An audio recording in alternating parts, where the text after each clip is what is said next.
प्रिय दर्शकों, मैं आप सबका पुनः इस क्रमबद्ध बाइबल अध्ययन कार्यक्रम सत्य वचन में हार्दिक स्वागत करती हूँ। मुझे आशा है कि आप उत्पत्ति की पुस्तक के अध्ययन के द्वारा अवश्य ही अपने जीवन में महत्वपूर्ण बातों को सीख रहे हैं। आज मैं आपको पुनः विश्वास दिलाना चाहती हूँ कि आज के अध्ययन के द्वारा भी आप बहुत ही गुण बातों को सीखेंगे। तो आइए हम परमेश्वर के दास के द्वारा उत्पत्ति की पुस्तक के अध्याय 1 के पद 2 से पद 25 में पृथ्वी के निर्माण को क्रमबद्ध तरीके से सीखें और समझें।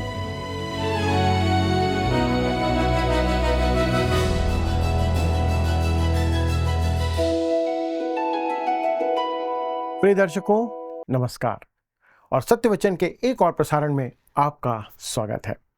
दोस्तों, हमने उत्पत्ति के पहले अध्याय के पहले पद को पिछले प्रसारण में देखा था और अब हम दूसरे पद से अपना अध्ययन, अपना मनन आरंभ करेंगे। तो आइए मित्रों, हम पढ़ते हैं उत्पत्ति पहला अध्याय, उसका पद 2।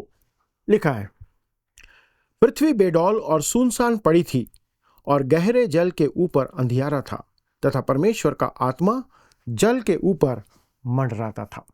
हालांकि दोस्तों, पिछले कुछ वर्षों में कई लोगों ने इस दृष्टिकोण को नकार दिया है, पर मेरा मानना है कि पद 1 और पद 2 के बीच में एक महाप्रलय हुआ था और एक बहुत बड़ा समय का अंतर इसके बीच में है। जहां तक मैं देख सकता हूं, इसके पर्याप्त प्रमाण उपस्थित हैं।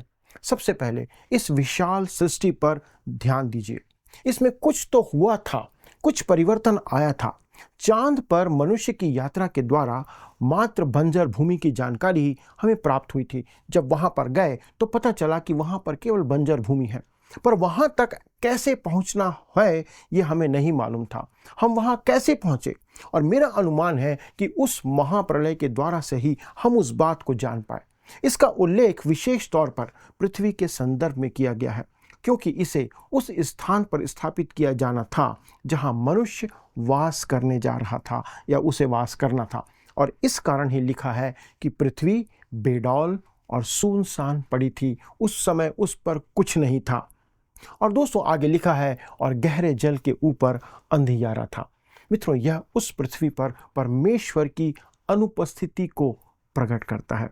दोस्तों, यहाँ पर उपयोग किया गया शब्द पृथ्वी बेडौल और सुनसान पड़ी थी बहुत ही रोचक शब्द और कथन है। बेडौल के लिए जो इब्रानी भाषा में शब्द उपयोग किया गया है वो है तोहू, जिसका अर्थ होता है खंडहर, बेकार, खाली या शून्य होना, कुछ ना होना। दोस्तों, आप इसी बात को यशायाह 45 अध्याय के पद 18 में दी गई भविष्यवाणी में देख सकते हैं। लिखा है, क्योंकि यहोवा जो आकाश का सृजनहार है वही परमेश्वर है। उसी ने पृथ्वी को रचा और बनाया है। उसी ने उसको स्थिर भी किया है। उसने उसे सुनसान रहने के लिए नहीं, परंतु बसने के लिए रचा है। वही यूँ कहता है, मैं यहोवा हूँ, मेरे सिवाय दूसरा और कोई नहीं है। दोस्तों, यहाँ परमेश्वर कहता है कि उसने इस पृथ्वी को, जिसमें आप और मैं रहते हैं, सुनसान रहने के लिए नहीं बनाया। और इसके लिए जो इब्रानी शब्द उपयोग किया गया है वह हमें उत्पत्ति पहले अध्याय के पद 2 में मिलता है। परमेश्वर ने संपूर्ण जगत को सुव्यवस्थित बनाया है, व्यवस्थित तरीके से बनाया, परंतु उसे अव्यवस्थित नहीं बनाया है। और इसी बात को यशायाह नबी भी स्पष्ट करने का प्रयत्न कर रहा था। परमेश्वर ने इस संसार को तोहू और बोहू, दोस्तों ये इब्रानी भाषा के शब्द हैं, इसके द्वारा या इस रूप में नहीं बनाया था, पर पृथ्वी तोहू और बोहू बन चुकी थी, अर्थात बेडौल थी और उसमें कुछ भी नहीं थी, वो सुनसान था। परमेश्वर ने पृथ्वी को सुनसान पड़े रहने के लिए नहीं बनाया था दोस्तों, परंतु उसने पृथ्वी को आबाद होने के लिए, अर्थात मनुष्यों के बसने के लिए, उनके रहने के लिए बनाया था। परंतु वहाँ पर आप देखते हैं कि वह परमेश्वर ही है जिसने इस पृथ्वी को विशेष तौर पर मनुष्यों के बसने के लिए रचा। दोस्तों, वर्तमान समय में अंतरिक्ष पर किए गए हमारे अध्ययन और खोजों से यही पता चलता है कि आप और मैं ऐसे ब्रह्मांड में, ऐसे संसार में, ऐसी कायनात में रहते हैं जहां केवल पृथ्वी ही मनुष्यों के रहने के योग्य बनी है। केवल पृथ्वी पर मनुष्य वास करता है।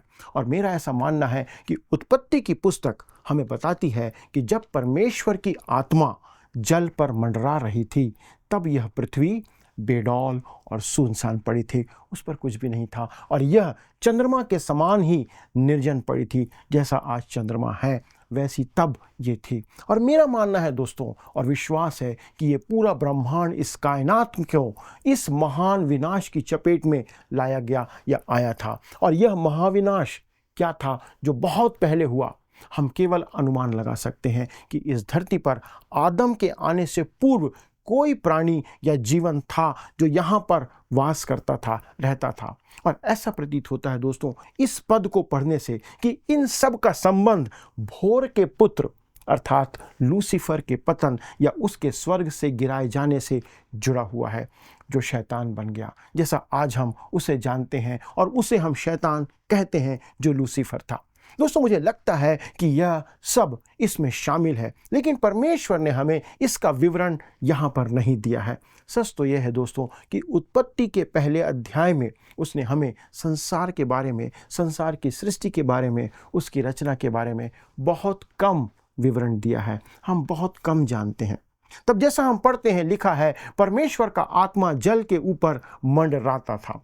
दोस्तों मंडराने के लिए जिस शब्द का उपयोग किया गया है उसका अर्थ है जिस प्रकार मुर्गी अपने बच्चों की रक्षा करती है, उसी प्रकार वह आत्मा, परमेश्वर का पवित्र आत्मा जल के ऊपर मंडराता था, उसे अपने आगोश में रखा हुआ था। परमेश्वर के पवित्र आत्मा ने एक सेवकाई आरंभ किया था जिसे हम बार बार यहाँ पर करते या होते हुए देख सकते हैं।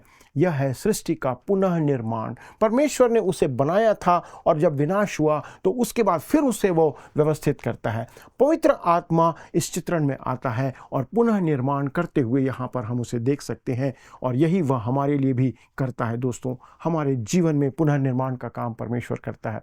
आपको याद होगा यूहन्ना रचित सुसमाचार के 3 अध्याय के पद 5 में प्रभु यीशु मसीह ने कहा था, यीशु ने उत्तर दिया, मैं तुझसे सच सच कहता हूँ, जब तक कोई मनुष्य जल और आत्मा से ना जन्मे तो वह परमेश्वर के राज्य में प्रवेश नहीं कर सकता। दोस्तों यहाँ पर जल परमेश्वर का वचन है। ये परमेश्वर का वचन बाइबल जो हमारे हाथ में है। अब यदि आप इससे बपतिस्मा का चिन्ह बताना चाहते हैं तो ठीक है, पर यहाँ पर जल का अर्थ है परमेश्वर का वचन और कुछ नहीं है, और पवित्र आत्मा इसका लेखक या इसका कर्ता है, और यह हमारे लिए बहुत महत्वपूर्ण है। अब हम आते हैं दूसरे बिंदु पर, जो है पृथ्वी का निर्माण। मित्रों उत्पत्ति पहले अध्याय के पद 1 में हमने ब्रह्मांड का निर्माण देखा था। तब पद 2 में पृथ्वी पर होने वाली तबाही और उथल पुथल को हम उस पद में देख सकते हैं या अनुमान लगा सकते हैं। अब हम आते हैं पृथ्वी के पुनः निर्माण पर, जिसका विवरण हमें पद 3 से लेके पद 31 में मिलता है। और मेरा विश्वास है दोस्तों कि यह विकास का चित्रण है, जो विकास परमेश्वर ने किया। यहाँ पर मैं कुछ प्रमुख बातों की ओर आपका ध्यान आकर्षित करना चाहता हूँ। जैसा कि निर्गमन 20 अध्याय के पद 11 में हम पढ़ते हैं, लिखा है, क्योंकि 6 दिन में यहोवा ने आकाश और पृथ्वी और समुद्र और जो कुछ उनमें है सबको बनाया और 7वें दिन विश्राम किया। इस कारण यहोवा ने विश्राम दिन को आशीष दी और उसको पवित्र ठहराया। मित्रों इस पद में रचना करने के संबंध में कुछ व्याख्या नहीं की गई है, पर उसमें लिखा है सब कुछ को बनाया। इसका अर्थ यह है कि जो कुछ पहले से परमेश्वर ने रचा था, जो पहले रचा गया था, सृष्टि की गई थी, उसका उसने 6 दिन में पुनः निर्माण किया। यहाँ पर पुनः निर्माण का अर्थ होता है उसे फिर से व्यवस्था में लेके आया, उसे एक रूप में लेके आया, और इस समय उसने पूर्व निर्मित तत्वों का उपयोग करते हुए संसार को बनाया।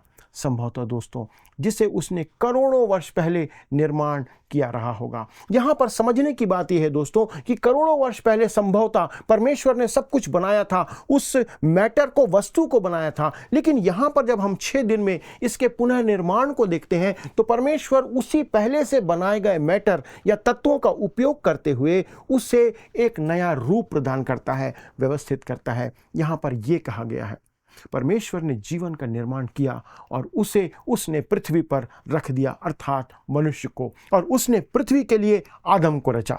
दोस्तों यह वही प्राणी है जिसमें हमारी रुचि है, हमारा इंटरेस्ट उसमें होना चाहिए, उस आदम में, क्योंकि आप और मैं उन प्राणियों में से एक हैं, उस प्राणी के ऊपर से हम आते हैं। इस कारण उत्पत्ति की पुस्तक का वर्णन हमारे लिए, आपके लिए, मेरे लिए बहुत महत्वपूर्ण है दोस्तों।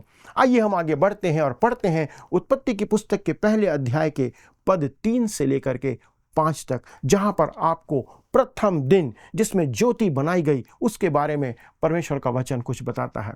उत्पत्ति 1:3, जब परमेश्वर ने कहा उजियाला हो तो उजियाला हो गया, और परमेश्वर ने उजियाले को देखा कि अच्छा है, और परमेश्वर ने उजियाले को अंधियारे से अलग किया, और परमेश्वर ने उजियाले को दिन और अंधियारे को रात कहा, तथा सांझ हुई, फिर भोर हुआ, और इस प्रकार पहला दिन हो गया।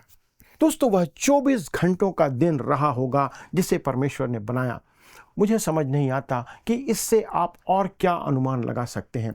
ध्यान दीजिए दोस्तों कि लिखा है, जब परमेश्वर ने कहा उजियाला हो, लेट देयर बी लाइट। दोस्तों, 10 बार इस अध्याय में ऐसा हो जाए, ऐसा हो लिखा है। जल के बीच ऐसा अंतर हो लिखा है, उजियाला हो लिखा है, जल एक स्थान में इकट्ठा हो जाए ऐसा लिखा है। ये बार बार आपको पढ़ने को मिलता है। परमेश्वर के किसी भक्त ने इसे सृष्टि की रचना की 10 आज्ञा कहा है कि 10 बार परमेश्वर ने ऐसा कहा और ये आज्ञा दिया और ऐसा हुआ। दोस्तों, यहाँ हम प्रभु यीशु मसीह की उस प्रथम 10 अलौकिक आज्ञा को पाते हैं जो उसने सबसे पहले इस सृष्टि के निर्माण के समय दिया। परमेश्वर ने कहा उजियाला हो। यह पहली बार है कि धर्मशास्त्र प्रकट करता है कि परमेश्वर ने कुछ कहा, गॉड सेड समथिंग।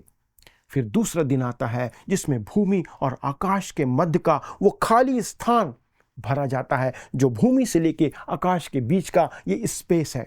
आइए दोस्तों, हम आगे बढ़ते हैं और पढ़ते हैं उत्पत्ति पहले अध्याय का पद 6, जहां पर लिखा हुआ है, फिर परमेश्वर ने कहा जल के बीच एक ऐसा अंतर हो कि जल 2 भाग हो जाए। लिखता है परमेश्वर ने कहा, फिर परमेश्वर ने कहा जल के बीच एक ऐसा अंतर हो जाए।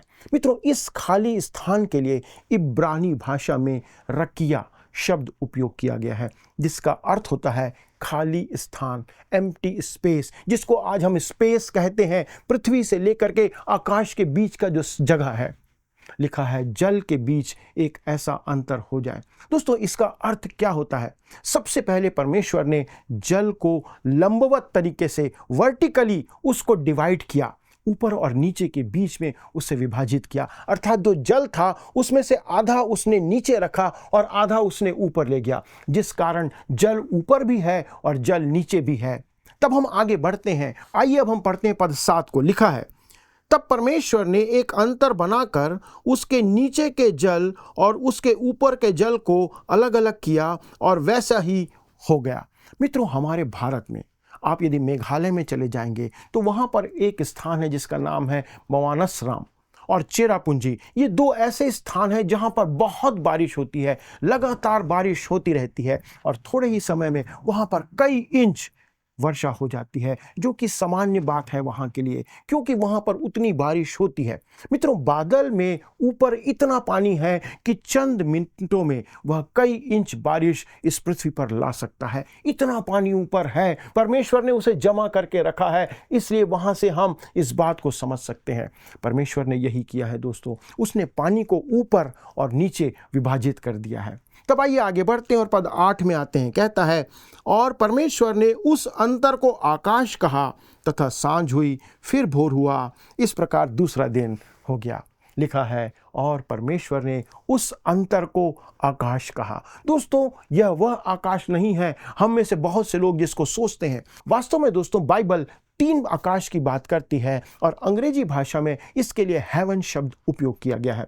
हमारे प्रभु यीशु मसीह इसी आकाश के बारे में कह रहे थे जब उन्होंने कहा था कि आकाश के पक्षियों को देखो, वे ना तो बोते हैं ना काटते हैं। दोस्तों, यह प्रथम आकाश है जिसके बारे में प्रभु यीशु मसीह यहाँ पर कहते हैं, जिसे हम देखते हैं।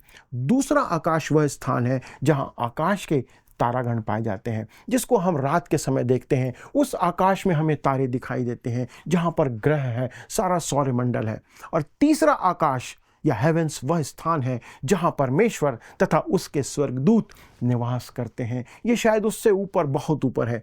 अंग्रेजी भाषा की बाइबल में इस आकाश को स्वर्ग या हेवेंस कहा गया है। इस प्रकार से आकाश की प्रथम परत वह है जहाँ पर हमारा वायुमंडल पाया जाता है, और पक्षी और जितनी भी चिड़िया हैं, हमारे हवाई जहाज वहाँ पर उड़ते हुए दिखाई देते हैं। यहाँ पर इस आकाश के बारे में कहा गया है जो यहाँ पर हम पढ़ रहे हैं।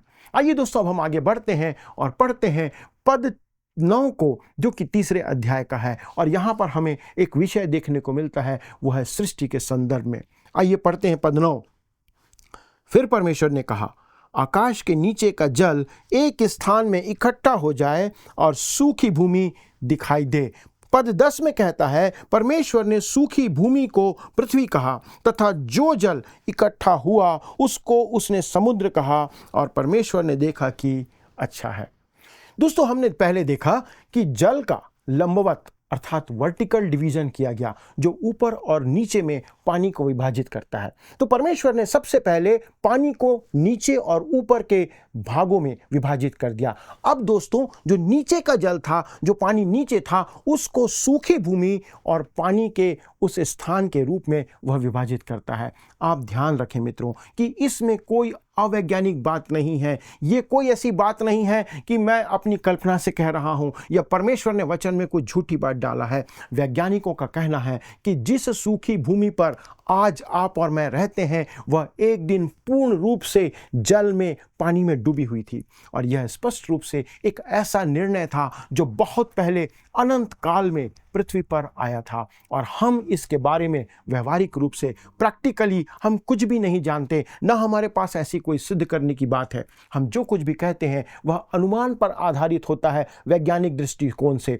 वास्तव में दोस्तों, परमेश्वर ने हमें इस पुस्तक में बहुत कम जानकारी दी है, जैसा मैंने आपको प्रस्तावना में बताया था, लेकिन उसने हमें इतना अवश्य बताया है कि हम उन बातों पर विश्वास कर सके। हम उस पर विश्वास के द्वारा ही मान सकते हैं कि परमेश्वर ने ऐसा किया है। और जब कहता है परमेश्वर ने सूखी भूमि को पृथ्वी कहा, परमेश्वर यहाँ पर क्या कहने की तैयारी कर रहा है दोस्तों? ऐसा लगता है कि वह एक ऐसी जगह बनाने की तैयारी कर रहा है जहाँ वह मनुष्य को रख सके, एक ऐसी जगह जो उसके रहने लायक हो। मनुष्य कोई जल जंतु नहीं है। हालांकि कुछ विकासवादी ऐसा मानते हैं कि हम समुद्र और समुद्री शैवाल से आए हैं, जैसा कि मैंने आपको पहले बताया था। और कुछ ऐसे भी हैं जो सोचते हैं कि हम किसी गंदी पानी की बाल्टी में से निकाले गए हैं। लोग दोस्तों कितना बेतुकी तरीके से बात करते हैं, शायद विश्वास करना संभव नहीं है। आइए अब हम आगे बढ़ते हैं और पढ़ते हैं पद 11 को। लिखा है, फिर परमेश्वर ने कहा, पृथ्वी से हरी घास तथा बीज वाले छोटे छोटे पेड़ और फलदायी वृक्ष भी, जिनके बीज उन्हीं में एक एक की जाति के अनुसार हैं, पृथ्वी पर उगे। दोस्तों, आप यहाँ पर देखते हैं कि परमेश्वर यहाँ पर हरे पेड़ पौधे उत्पन्न कर रहा है। पृथ्वी पर आए उस महाजल प्रलय के पहले मनुष्य शाकाहारी था। मनुष्य केवल फल कंदमूल खाया करता था। इस प्रकार से हरी घास तथा बीज वाले छोटे छोटे पेड़ और फलदायी वृक्ष की उत्पत्ति के साथ यहाँ पर 3 दिन बीत जाता है।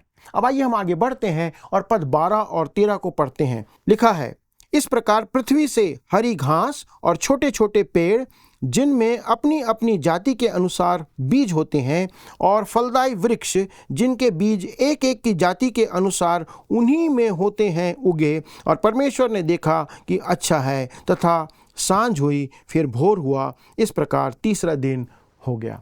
दोस्तों, इसके आगे हम बढ़ते हैं और पढ़ते हैं पद 14 को। कहता है, फिर परमेश्वर ने कहा, दिन को रात से अलग करने के लिए आकाश के अंतर में ज्योतियां हों, और वे चिन्हों और नियत समयों और दिनों और वर्षों के कारण हो। तो दोस्तों, आप देख सकते हैं कि परमेश्वर ने इस समय सूर्य और चंद्रमा को नहीं बनाया, ना रचा। वे तो पहले से मौजूद थे। केवल परमेश्वर ने उन्हें अपने स्थान पर व्यवस्थित किया कि सूर्य को यहाँ रहना है, चंद्रमा को यहाँ रहना है, उसे यहाँ पर ऐसा घूमना है। अब दोस्तों, आइए हम आगे बढ़ते हैं और पढ़ते हैं पद 15 और 16। कहता है, और वे ज्योतियाँ आकाश के अंतर में पृथ्वी पर प्रकाश देने वाली भी ठहरें, और वैसा ही हो गया। तब परमेश्वर ने 2 बड़ी ज्योतियाँ बनाई, उनमें से बड़ी ज्योति को दिन पर प्रभुता करने के लिए और छोटी ज्योति को रात पर प्रभुता करने के लिए बनाया, और तारागण को भी बनाया। दोस्तों, उन दो ज्योतियों में से एक को दिन पर प्रभुता करना था, जिसे सूर्य ने बखूबी अंजाम दिया। साथ में चंद्रमा ने रात की जिम्मेदारी संभाल ली। चांदनी रात सभी को बहुत अच्छी लगती है। रात पर चंद्रमा आज प्रभुता करता है, हम सब जानते हैं। साथ में एक छोटा सा वाक्य भी यहाँ पर जोड़ा गया है, उसने तारागण को भी बनाया। दोस्तों, यह एक बहुत बड़ा कार्य था, परंतु परमेश्वर के लिए बड़ा कार्य नहीं था। एक बार अपने समय के महान प्रचारक जॉन वेस्ली ने कहा था, परमेश्वर ने आकाश और पृथ्वी की सृष्टि की और उसने एक बार भी आधा प्रयास नहीं किया, अर्थात एक बार में ही सब कुछ उसने बना दिया। वो एक बार कहता है और वैसा हो जाता है। लिखा है परमेश्वर ने तारागण को भी बनाया। तब आइए हम पढ़ते हैं पद 17 और पद 18। लिखा है, परमेश्वर ने उनको आकाश के अंतर में इसलिए रखा कि वे पृथ्वी पर प्रकाश दें तथा दिन और रात पर प्रभुता करें और उजियाले को अंधियारे से अलग करें, और परमेश्वर ने देखा कि अच्छा है। दोस्तों, आपने ध्यान दिया होगा कि परमेश्वर ने उन्हें विभाजित किया, उजियाले को अंधियारे से अलग किया। और दोस्तों, आज भी वह उजियाले को अंधियारे से अलग करता है। आज कुछ लोग हैं जो पूछते हैं कि सही और गलत क्या है, उनमें अंतर क्या है। परमेश्वर ने इन दोनों के बीच अंतर किया है, परंतु हम कैसे जानेंगे कि सही क्या है और गलत क्या है। दोस्तों, परमेश्वर ही तय करता है कि सही क्या है और गलत क्या है। मित्रों, इस संबंध में उसने कुछ सिद्धांत स्थापित किए हैं। परमेश्वर ज्योति को अंधकार से अलग करता है और यही अंतर सही और गलत के बीच में भी है। परमेश्वर ही है जो उनमें अंतर और भेद करता है, और आज भी वह ऐसा करता है। तब आइए दोस्तों, हम पढ़ते हैं पद 19 और 20 को। लिखा है, तथा सांझ हुई, फिर भोर हुआ, इस प्रकार चौथा दिन हो गया। फिर परमेश्वर ने कहा, जल जीवित प्राणियों से बहुत ही भर जाए और पक्षी पृथ्वी के ऊपर आकाश के अंतर में उड़े। दोस्तों, हमारा विकास एक निश्चित सीमा तक ही होता है।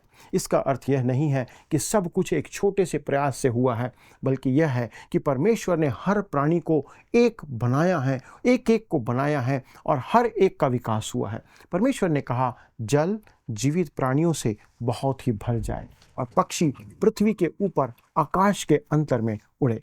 दोस्तों, अगले पद में लिखा है, अपने प्रकार के, अपने अपने प्रकार के।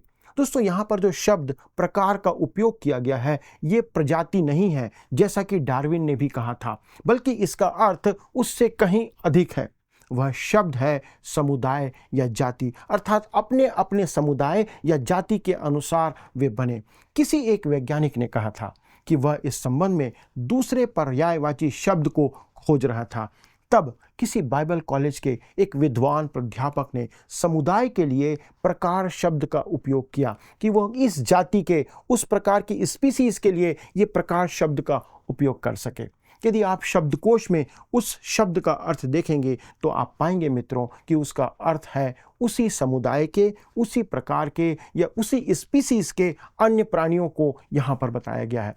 उदाहरण के लिए, उसमें केवल एक घोड़ा नहीं आएगा, पर उसमें घोड़े के प्रजाति के सभी प्राणी शामिल हो जाएंगे। यह हमारे समझने के लिए है। परमेश्वर ने एक प्राणी को रचा, तब उसी प्रकार के अन्य प्राणी विकसित हो गए। दोस्तों, यह अद्वितीय विकास था, एक ऐसा विकास था जो केवल परमेश्वर कर सकता है। दोस्तों, इसी के साथ अपकर्षण भी हुआ, क्योंकि कुछ प्राणियों का अपघटन भी हुआ है। तब हम आगे बढ़ते हैं और पढ़ते हैं पद 21 को। कहता है, इसलिए परमेश्वर ने जाति जाति के बड़े बड़े जल जंतुओं की और उन सब जीवित प्राणियों की भी सृष्टि की जो चलते फिरते हैं, जिनमें जल बहुत भी भर गया, और एक एक जाति के उड़ने वाले पक्षियों की भी सृष्टि की, और परमेश्वर ने देखा कि अच्छा है। दोस्तों, आप ध्यान दें कि लिखा है परमेश्वर ने देखा कि अच्छा है। जब परमेश्वर कुछ करता है तो वो अच्छा ही करता है, अच्छा ही बनाता है, और जो वो करता है वो अच्छा होता है। तब पद 22 में कहता है, और परमेश्वर ने यह कह के उनको आशीष दी, फूलो फलो और समुद्र के जल में भर जाओ और पक्षी पृथ्वी पर बढ़ें।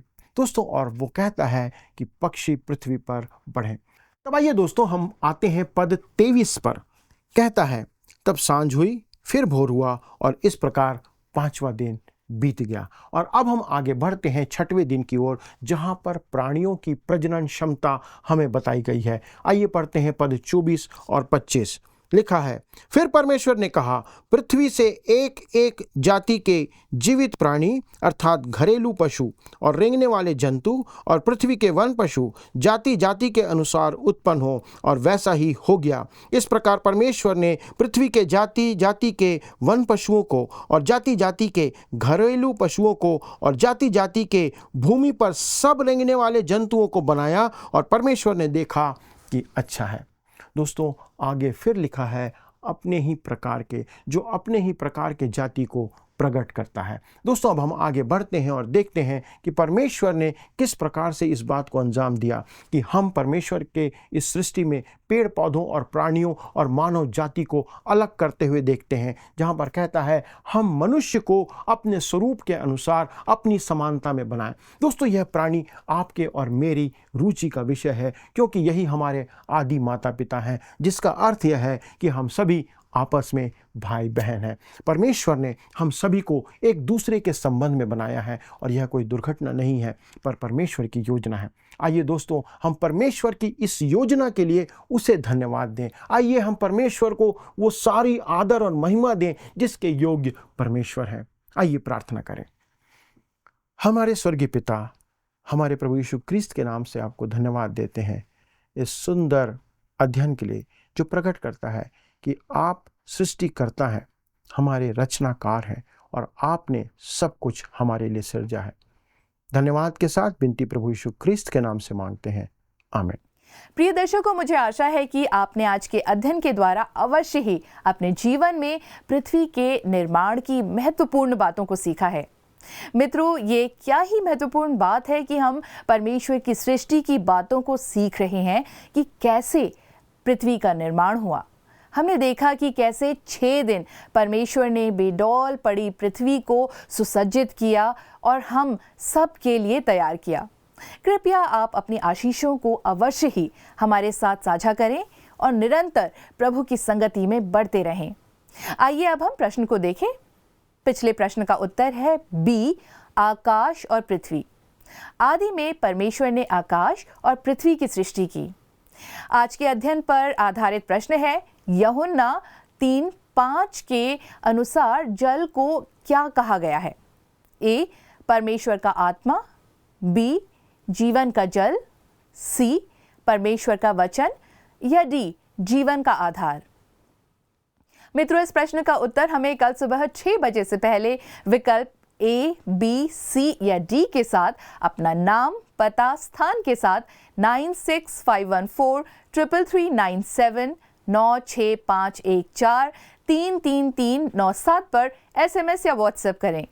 मित्रों, यदि आप इस अध्ययन को दोबारा सुनना चाहते हैं तो स्क्रीन पर दिए वर्ड रिसाउंड्स टुडे हिंदी लिखकर आप हमारे YouTube पर सुन सकते हैं।